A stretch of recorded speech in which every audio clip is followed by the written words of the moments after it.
Hello everyone, आज हम class 5 की यूनिट 5 के चैप्टर रिप वैन विंकल इसका हिंदी एक्सप्लेनेशन देखेंगे। तो चलिए शुरू करते हैं।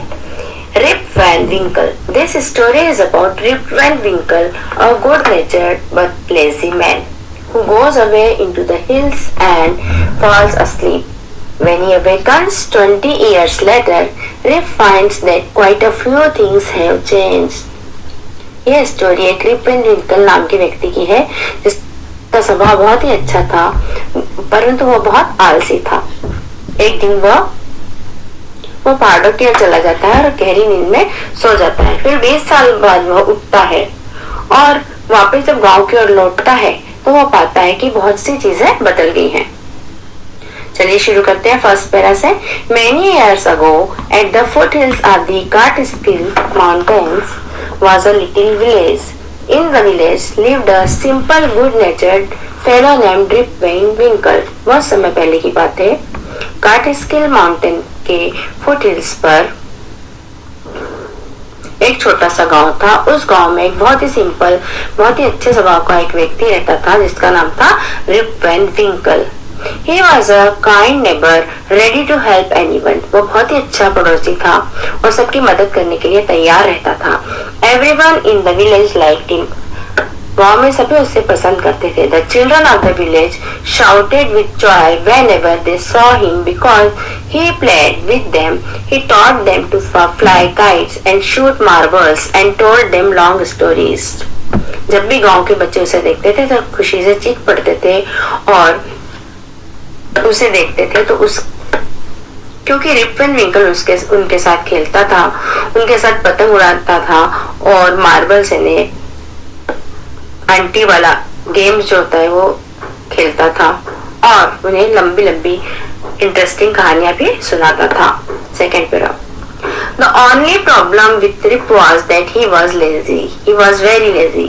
सबसे बड़ी प्रॉब्लम ये थी कि रिप बहुत ही आलसी था। He did no work on his own farm and just idled away his time.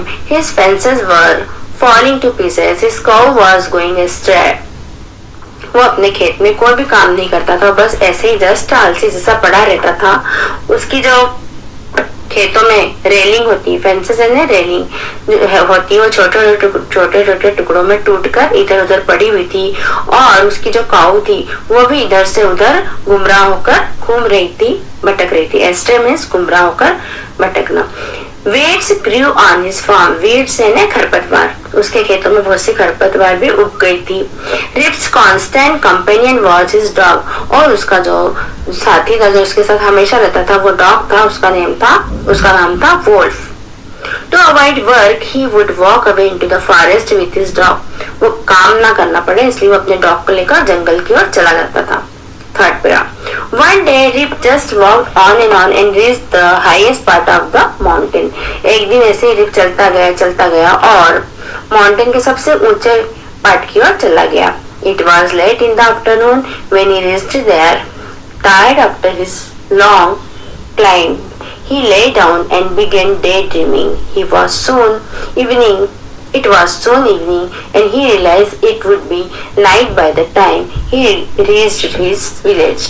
चूंकि दोपहर हो चुकी थी जब वो वहां पहुंचा था और वो बहुत थक चुका था तो वहां लेट गया और दिन में ही सपने देखने लगा। जल्दी ही शाम हो चुकी थी और रिप वैन विंकल को ऐसा लग रहा था कि वो गांव कैसे पहुंचेगा, वापस लौटकर कैसे जाएगा, मतलब उसे गांव पहुंचते पहुंचते रात हो जाएगी।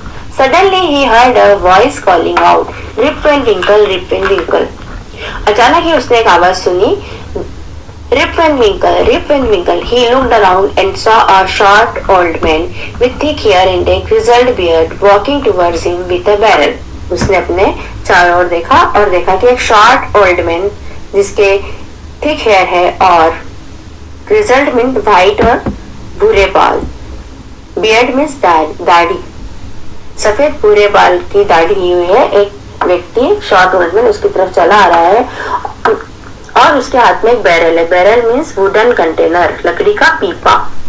He made signs to help him carry the barrel. वो बैरल की ओर उस वुडन कंटेनर की ओर इशारा कर रहा था कि उसे कैरी करने में, उठाने में मदद करे। Rip hurried to help the stranger who caught his hand tightly. Rip ने उसके कंटेनर को उठाने में मदद की. Together they reached a place where there were some more odd looking men. जल्दी वो एक ऐसी जगह पर पहुंच गए जहाँ पर कि कुछ बहुत ही अजीब से दिखने वाले और आदमी भी थे.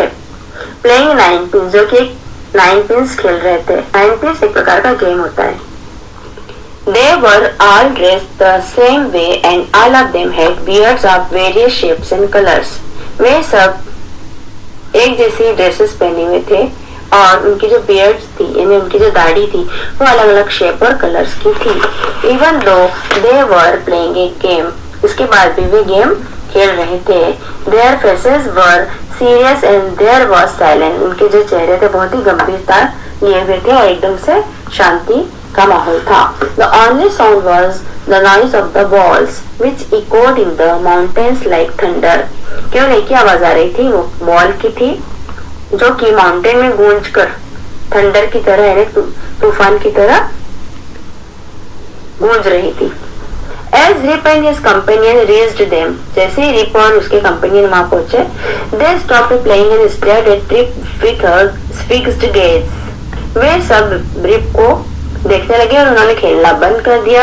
स्टेयर यानी घूरना और गेज यानी टकटकी लगाकर वे रिप एंड विंकल और उसके कंपेनियन को देखने लगे. रिप वॉज रियली फ्राइटेंड यानी भयभीत होना, डर जाना. रिप बहुत ज्यादा भयभीत हो गया था. His companion emptied the contents of the barrel into glasses and made Rip drink it. के साथ जो शॉर्ट ओल्ड मैन आया था उसने क्या किया, उसके बैरल में एक प्रकार का ड्रिंक था, उसने अलग अलग ग्लासेस में उस ड्रिंक को उड़ेल दिया और रिप ने वो ड्रिंक पीने लगा. Rip obeyed as he was trembling with fear. Since he was thirsty, he drank a few more glasses and slowly fell into a deep sleep. Rip चूंकि डर के मारे कांप रहा था और वो जो कह रहा था उसकी आज्ञा का पालन कर रहा था और वो बहुत प्यासा भी था, तो उसने 2-3 ग्लास मतलब कुछ ग्लास और पी लिए और जल्दी ही गहरी नींद में सो गया. Next para. On waking up, he found that he was at the place where he had first met the old man. He rubbed his eyes. It was a bright sunny morning. Surely I have not slept here all night, thought Rip. जब वो जागा तो उसने पाया कि वो उसी जगह पर है जहाँ पर कि वो पहले उस ओल्ड मैन से मिला था. उसने अपनी आंखों को मला और देखा कि चारों ओर सुनहरी धूप और सुबह हो चुकी है. Surely I have not slept here all night. और वो सोचने लगा कि ये तो निश्चित है कि मैं यहाँ पूरी रात नहीं सोया. ये सोचने लगा Rip. Next para. He looked around for Wolf but he was nowhere. Rip whistled for him. Wolf, Wolf. He then shouted. No dog was to be seen. Where has this dog gone? He muttered to himself. He began to descend the mountain to go back to his village. उसने अपने dog Wolff को इधर उधर देखा परंतु उसे कहीं भी दिखाई नहीं दिया. फिर उसने सीटी भी बजाई, वोल्फ वोल्फ कहकर पुकारा. फिर वो चीखने भी लगा परंतु कोई भी डॉग उसे नहीं दिखा. उसने कहा, अरे ये डॉग कहाँ चला गया. He muttered यानी बुदबुदाना. अपने आप से वो बुदबुदाने लगा. फिर वो माउंटेन से नीचे की ओर उतरने लगा, गांव की ओर जाने लगा. डिसेंड यानी उतरना. As he neared the village, he met a number of people, but he didn't know any one of them. जैसे वो गांव की ओर पहुंचा तो बहुत से लोगों से मिला परंतु कोई भी उसे पहचान नहीं रहा था, किसी को वो भी जानता भी नहीं था. The villagers also stared at him equally surprised. Who is this man? said one. गांव के लोग भी उसे घूरने लगे और आश्चर्य से भरकर बोलने लगे, ये आदमी कौन है? एक ने कहा, I have never seen him before, said another. दूसरे ने कहा, मैंने इसे यहाँ कभी भी नहीं देखा है.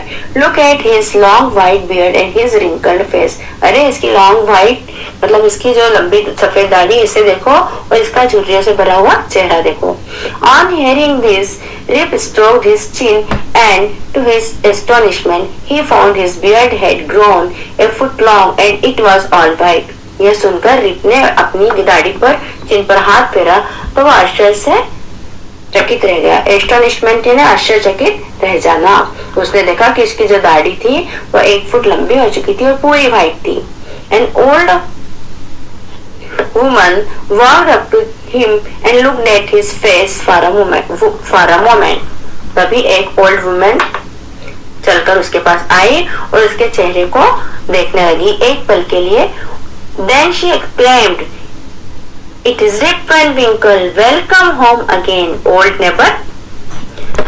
Where have you been these 20 long years?"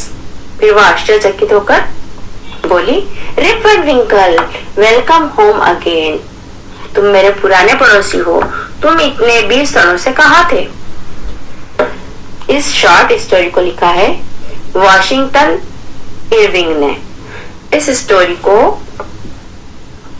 पढ़ने और समझने के बाद हमें ये लेसन मिलता है कि time and tide wait for no one.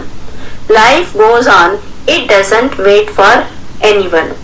मतलब जो समय बीत जाता है वह लौट कर दोबारा नहीं आता है. इसलिए कभी भी किसी को आलस नहीं करना चाहिए और अपना काम समय पर करते रहना चाहिए. तो आशा करती हूँ आपको इस कथा का, इस स्टोरी का हिंदी एक्सप्लेनेशन अच्छे से समझ में आ गया होगा. तो अब मिलते हैं नेक्स्ट वीडियो में. Till then keep learning and keep studying.